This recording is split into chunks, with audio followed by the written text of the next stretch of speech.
explain to you how the language of thought hypothesis is supposed to account for Frege's puzzles.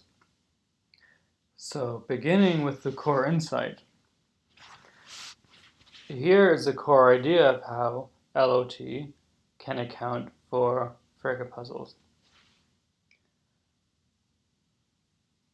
First, psychological explanation. As we've introduced in the earlier videos, psychological explanation is opaque. Now, what does that mean? What it means is as follows. When we provide a psychological explanation of someone's behavior, and when that explanation involves appealing to the individual's beliefs about some object, it matters to this explanation as a psychological explanation how the individual is thinking about that object. So this is kind of a mouthful, but let me try to say again the core idea and before giving you an example. So again, the idea that psychological explanation is opaque is the idea that when we're explaining someone's action in virtue of a belief they have about some object, it matters for that explanation not just that the individual's belief is about the object, but it matters the way in which the individual is thinking about the object. So the idea of opacity is contrasted with transparency. So it's not, psychological explanation is not transparent in the sense that simply citing someone's beliefs about an object, regardless of how they think about that object, is enough to explain why they're doing what they're doing. Rather, in order to explain why someone is doing what they're doing, we often have to say how it is that the person is thinking about or believing things about some particular object.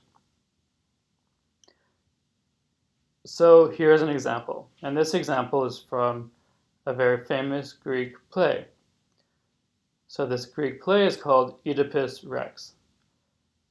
To give a brief summary of the very interesting storyline of this play, Oedipus, as a baby, is abandoned by his parents, and I think the reason why his parents abandon him to hopefully just die in the woods, essentially, is that his parents have heard an omen made that Oedipus will one day kill his own father and marry his own mother.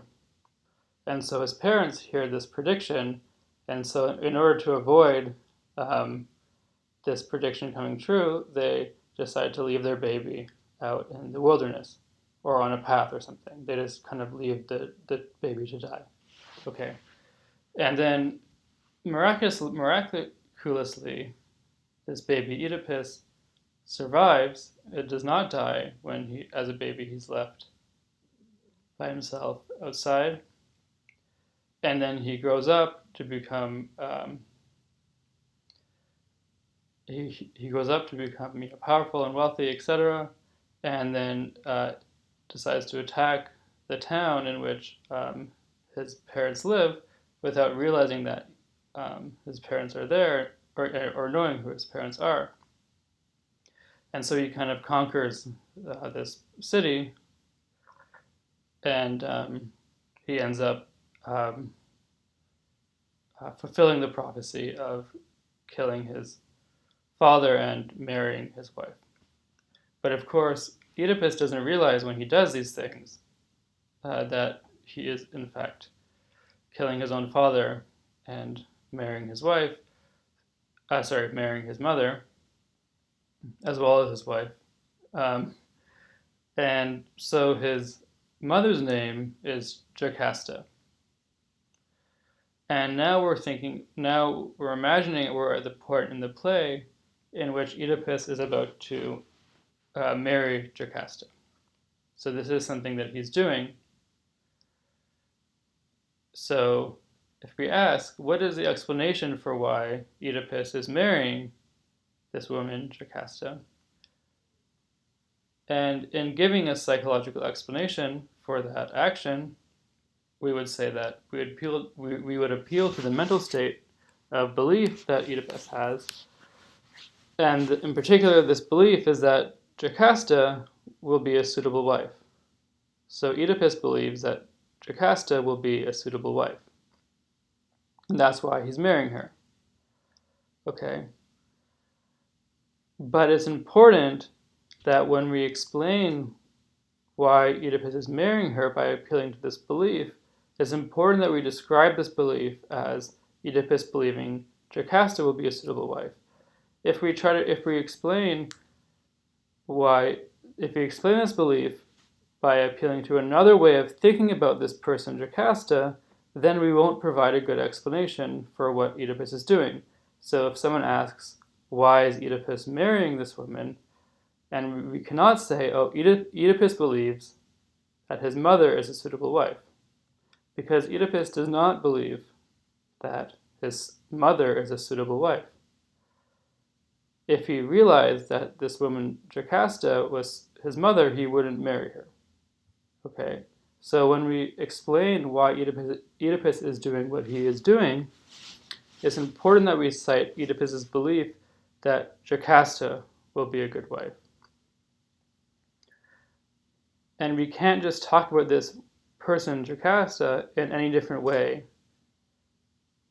in order to accurately describe Oedipus's beliefs. Just to give a bit more context to the example in case it's not clear, I think in the play, Oedipus's mother and father are kind of the rulers of, like the king and queen in a sense, of this city. And that's why Oedipus kills his father, because his father is the one currently ruling this place he's taking over. And he marries Jocasta, who happens to be his mother, because she is the queen. Or something relevantly similar. Okay, but the point of this whole example is to illustrate this first premise in this idea of how the language of thought hypothesis can account for Frege puzzles. And this first idea, now that we have this example on the table, is that when we explain when we provide psychological explanation for people's actions, it matters to the explanation how the individual is thinking about the objects that they have beliefs about. So it matters that Oedipus is thinking about this woman as Jocasta, or the queen, when he thinks she'll be a suitable wife, and he's not thinking about his wife as his mother, because he doesn't realize that Jocasta is his mother. Okay. Now the second premise is that the language of thought hypothesis entails itself a kind of opacity as well. So, if there is a language of thought, then any belief about any object will involve an individual tokening a name for that object. So, according to the language of thought, whenever you form a belief about any object whatsoever, you have to do that in virtue of tokening a name for that object.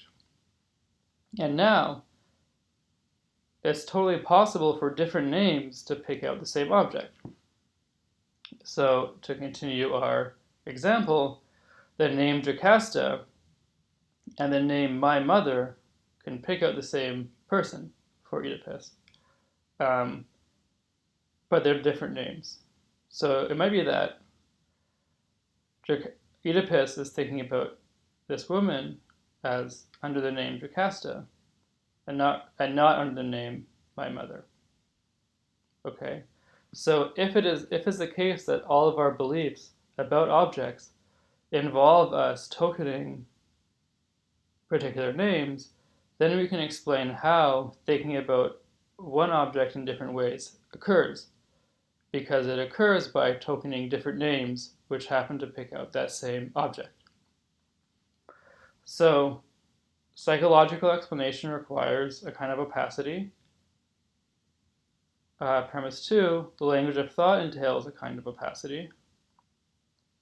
Now the third idea or premise is that the language of thought entails the same kind of opacity that psychological explanation requires. And so if these three things are true, then it seems plausible that the language of thought explains the opacity of thought. And just to give a bit of context, the opacity of thought, or the opacity of psychological explanation, is precisely what Frege's puzzles show.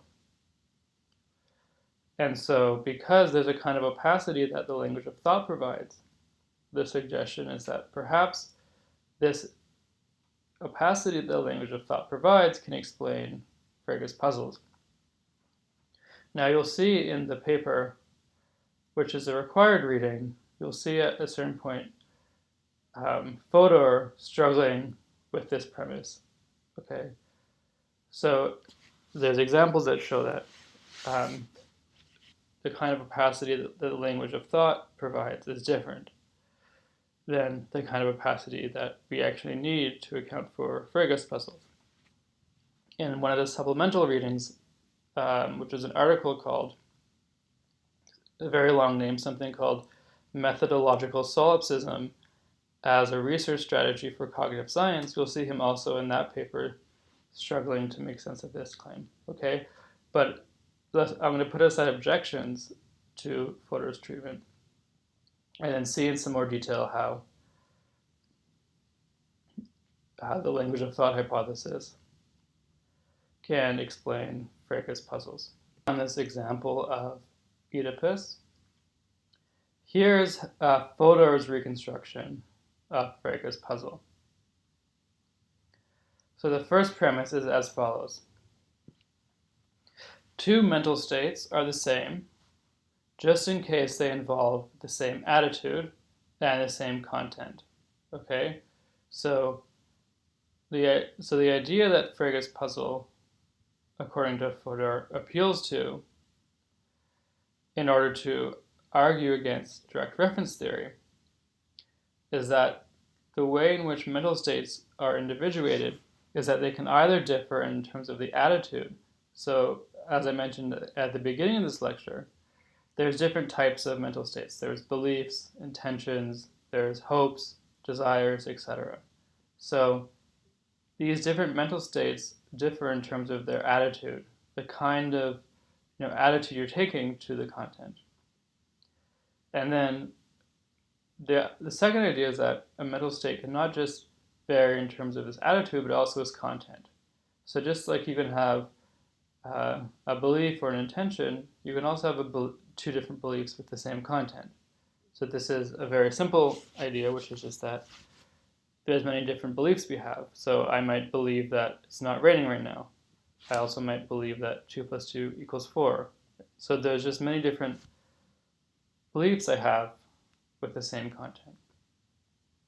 And what we're supposed to assume in order to use Frege's puzzle to argue against direct reference theory is that mental states are individuated merely in terms of their attitude and their content.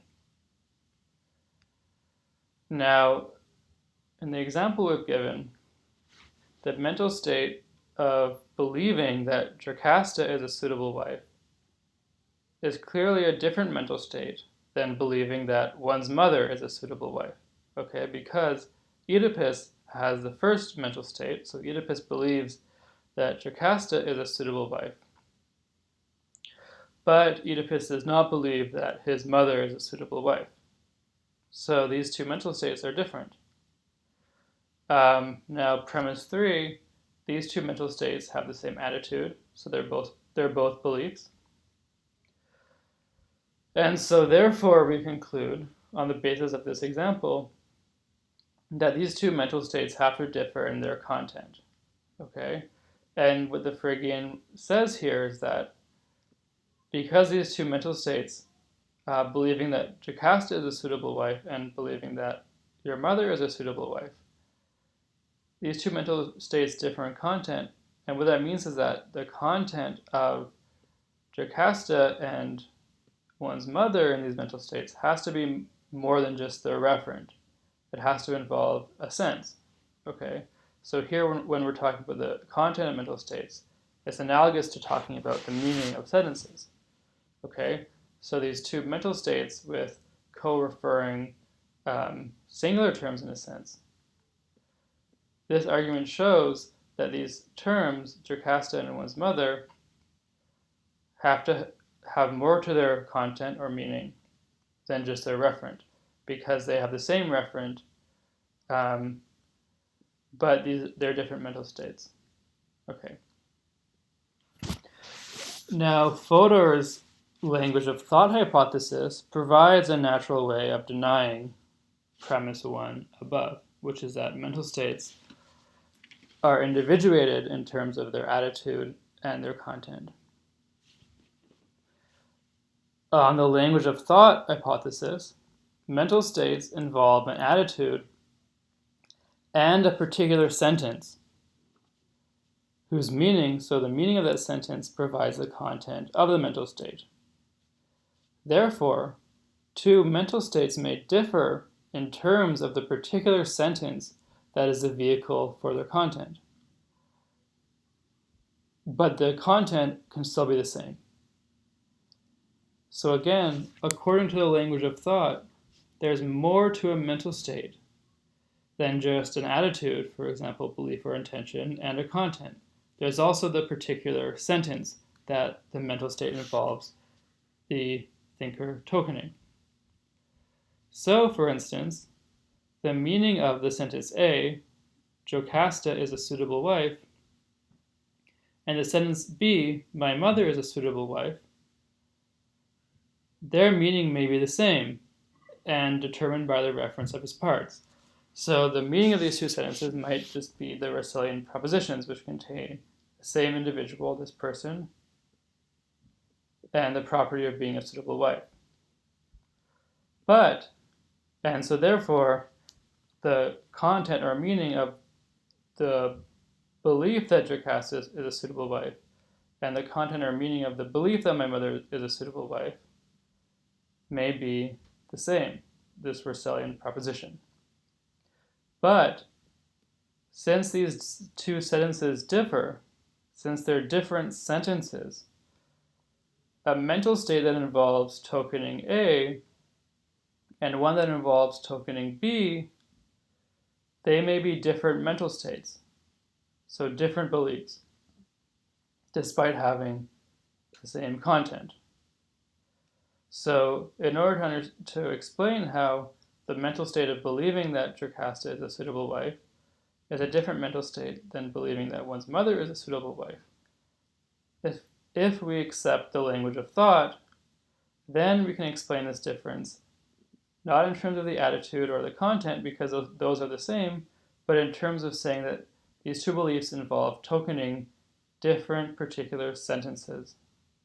And that is why Oedipus can believe the one, but not believe the other. So here's another example, and this is from, so Fodor mentions this example in the reading, and it's from a paper by Kripke. And the paper by Kripke was a supplemental reading a couple weeks ago called A Puzzle About Belief. So here is the example. Pierre grew up in France and heard of a city under the French name Londres. Okay, so Londres, please, and also please forgive my pronunciation, Londres is the French name for London. And when he was growing up in France, given the information he received about this city he formed the belief that London is beautiful. Now, when we talk about his belief, we can say that Pierre believes that London is beautiful, but of course Pierre, at this point in time in his life, doesn't speak English, so he would say a sentence, he would assent to the sentence, Londres est jolie. Okay? So Pierre is a Frenchman who has heard of this city, has heard of London under the French name Londres, and believes that the city he's heard of is beautiful. Then suppose later in his life, Pierre moves to a rough part of London and learns some English. Pierre eventually comes to believe that London is not beautiful because he's living in this rough part of London. However, Pierre does not realize that this London he hates and thinks and talks about it in English, he doesn't realize that this is the same city that he heard about earlier in his life under the name Londres. So the puzzle is that how can Pierre both believe and not believe that London is beautiful? And the simple answer that the language of thought hypothesis provides is that in certain cases, Pierre will token the sentence Londres est joli. And then in other cases, he'll token the sentence London is not beautiful. The English sentence, London is not beautiful. So in that way, he can believe and not believe that London is beautiful because he's tokening different names, the English name London and the French name Londres. So that's why if we assume that beliefs in this case always involve employing certain particular names, we can understand how this person believes of one and the same thing, that it's both beautiful and not beautiful. So, as an exercise, what you can do is you can, on the basis of this story of Pierre, just like the argument above on the basis of the story of Oedipus, on the basis of this story of Pierre, here is an argument that I'm giving you that the content, sorry, there's a typo here. On the basis of the story of Pierre, here's an argument that the content of belief involves more than reference. Okay, so this reconstruction of Frege's puzzle, as it's used to argue against direct reference theory, this reconstruction is from Fodor's paper. Okay, but this reconstruction kind of differs from the way in which I reconstructed Frege's main arguments earlier in this class. So now, on the basis of Pierre, here is a reconstruction of a Fregean argument for why the content of belief involves more than reference. And this is more similar to the Fregean arguments that I gave earlier in this class. So let me just quickly go through this argument. And one thing you can think about as an exercise is which of these premises of this argument would Fodor deny, and then also how would the language of thought hypothesis explain the falsity of the premise, which you think Fodor denies. Pierre has a belief that he would express with the sentence, Londres est joli. Let's call that belief A. That belief has a different cognitive value than the belief Pierre would express with the sentence, London is beautiful. And let's call this second belief B. So belief A and belief B have different cognitive values. Now the second premise is a Fregean idea that the content of a belief determines its cognitive value. So just as in the original Fregean arguments for acknowledging sense as well as reference, there was a premise that said the meaning of a sentence determines its cognitive value, or explains its cognitive value. And this premise too is an analogous principle about belief. So we say that the content or meaning of a belief determines its cognitive value. Okay? So it's the content that a belief has, according to Frege, that explains what you can rationally do with it. So, given 1 and 2, the beliefs A and B differ in content. That's because the beliefs A and B have different cognitive values, but that means if the content of the belief has to be be able to explain the cognitive value, then there has to be a different content. Now, premise 4, we note that the beliefs A and B involve names and predicates with the same reference. Okay, so Londres and London have the same referent, the city, London. And the predicate est jolie and is beautiful, they are predicates in different languages, just as Londres and London are words in different languages, but yet they express the same property of being beautiful. So putting together the sub-conclusion 3 and this premise 4, we can infer that the contents of the beliefs A and B are not Russellian propositions, are not made up merely of the reference of the parts. Because the contents differ, however, the two beliefs are made up of names and predicates with the same reference. So the two beliefs will express the same Russellian proposition. So therefore, meaning has to be more. So the content of belief, or the meaning of beliefs, as premise 5 says, has to be more than just reference. So what you can do as an exercise is think about which of these premises Fodor would deny, and how it is that his language of thought provides a way of denying one of these premises.